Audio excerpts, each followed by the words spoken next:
I told you that this biggest surah of the Qur'an and the greatest surah as well, according to the hadith of the Prophet sallallahu alaihi wasallam, لِكُلِّ شَيْءٍ سِنَامٌ وَسِنَامُ الْقُرْآنِ Surah Baqara.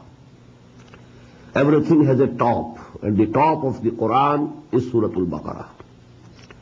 It can be divided into two parts, nearly equal parts. In the first part, the address is basically to the former Muslim Ummah, that is Bani Israel. In the second part, the address is totally to the Muslim Ummah, present Muslim Ummah, that is the Ummah of Muhammad sallallahu alayhi wasallam. The first part comprises of 18 sections and 152 ayat, while the second part consists of 22 sections, but the number of ayat is 134. The first half then can be divided into three parts. The first four sections, they are preliminary. And I told you, it can be said that they contain a summary and gist of the whole of the Makki Qur'an, which was revealed before Surah Baqara. 2/3 of the Qur'an is Makki, and Surah Baqara was revealed at Medina. So actually 2/3 of the Qur'an had already been revealed. So a gist and summary of that has been placed in the beginning of Surah Baqara. Then 10 sections consist of direct address, Ya Bani Israel, Ya Bani Israel, Ya Ahl al-Kitab. This is the direct address to the former Muslim Ummah, that is Bani Israel. Then the four next sections, they may be called Tahweeli, because the change of the direction of the Qibla in the prayer, which was a symbol of the change of the Ummah, that the former Muslim Ummah was deposed from that position which it occupied for 2,000 long years. And the new Muslim Ummah, that is the Ummah of Muhammad sallallahu alayhi wasallam, is taking that place, is being installed in that position. Now the first four rukus also, although I told you that they are preliminary and they contain a gist and summary of the Makki Qur'an, but we find references toward the Jews in those four sections also. For example, you must be remembering that the second section, that is applicable equally to the Munafiqeen as well as the Jews. In the fourth section again, we find in the story of Iblis and Adam, a very subtle resemblance has been given, that the attitude of the Jews of Medina towards Muhammad sallallahu alaihi wasallam was the same as was the attitude of Iblis, Shaitan, towards Adam alayhi salatu wasalam, because he also refused to prostrate before Adam alayhi salatu wasalam out of jealousy. There was no other reason. Out of his pride, because he was proud of himself and he was jealous of Adam alayhi salatu wasalam, he didn't bow down as Allah subhanahu wa ta'ala has commanded. The same was the case of the Jews. They recognized Muhammad sallallahu alayhi wasallam, all right. They recognized him. يَعْرِفُونَهُ كَمَا يَعْرِفُونَ أَبْنَاءَهُم. This ayah we shall read today. But they didn't accept him, didn't believe in him. And that was also absolutely out of jealousy, sheer jealousy and nothing else. So there are subtle references towards Jews in those four sections also.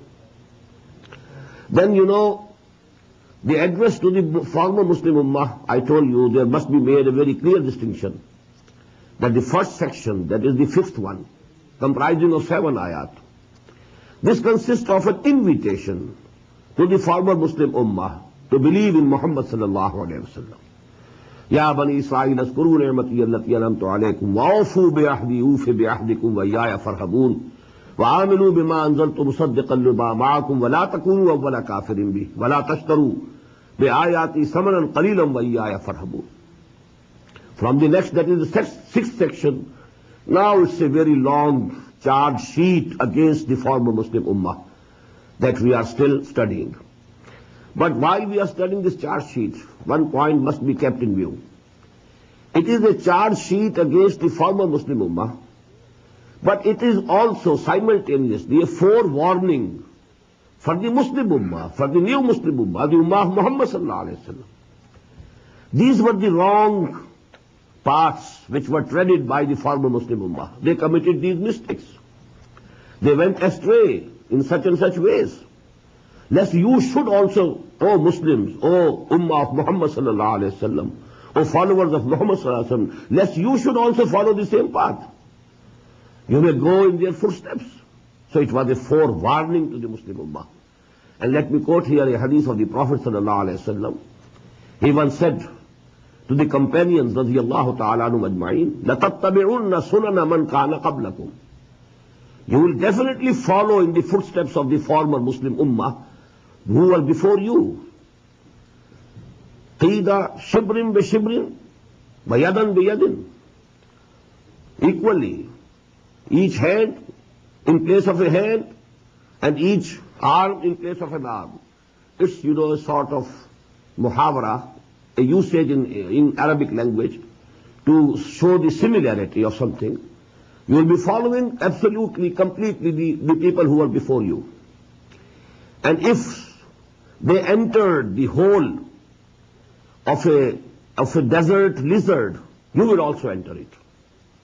And if there was someone from among the former Muslims who committed adultery with his mother, someone must be within you also who will do the same. Now the companions, they were astonished and they asked, whom do you mean, O Prophet sallallahu alaihi wasallam? A Yahud wal Nasara? And he replied, who else?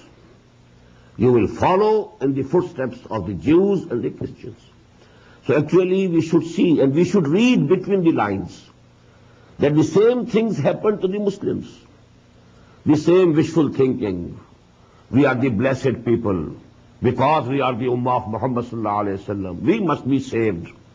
We cannot be kept in the fire of hell for all times to come. For eternity. All these things, the same wishful thinking. تِلْكَ أَمَانِيُّهُمْ قُلْ هَاتُوا بُرْهَانَكُمْ إِن كُنتُمْ صَادِقِينَ. And let me quote here the ayah that comes in the end of the 7th section.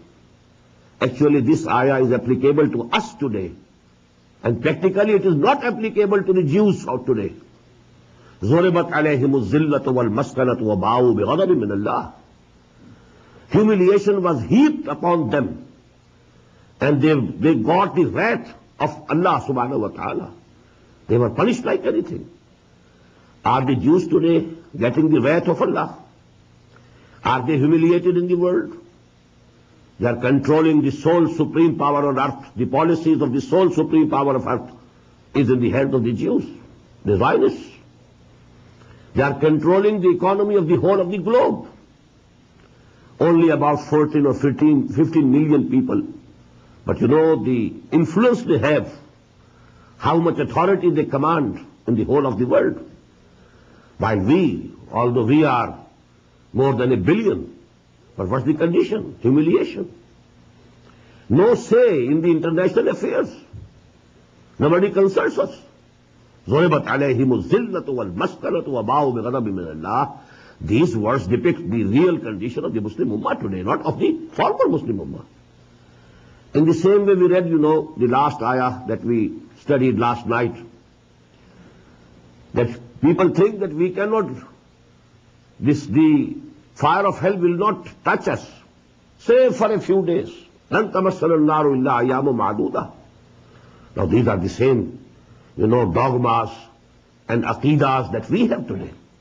Because we are born Muslims, because we say kalma, so we shall anyhow be rescued and we shall be taken out. Even if we are thrown in the hell, we will be taken out. Although a part of this is correct. If somebody has real iman, real faith, conviction in the heart, it is the agreed upon article of faith among the Muslims, all the sects of Muslims, that at one time he will be taken out from the hell. But that also to the person who has a real faith, not just a verbal attestation. The verbal attestation was done by the munafiqeen of Medina. They also said the shahada. Ashhadu an la ilaha illallah wa ashhadu anna Muhammadan Rasulullah. And Quran says that they will dwell in the fire of hell forever. Innal munafiqina fi ad-darki al-asfali min an-nar. So these are all things which we should understand, and now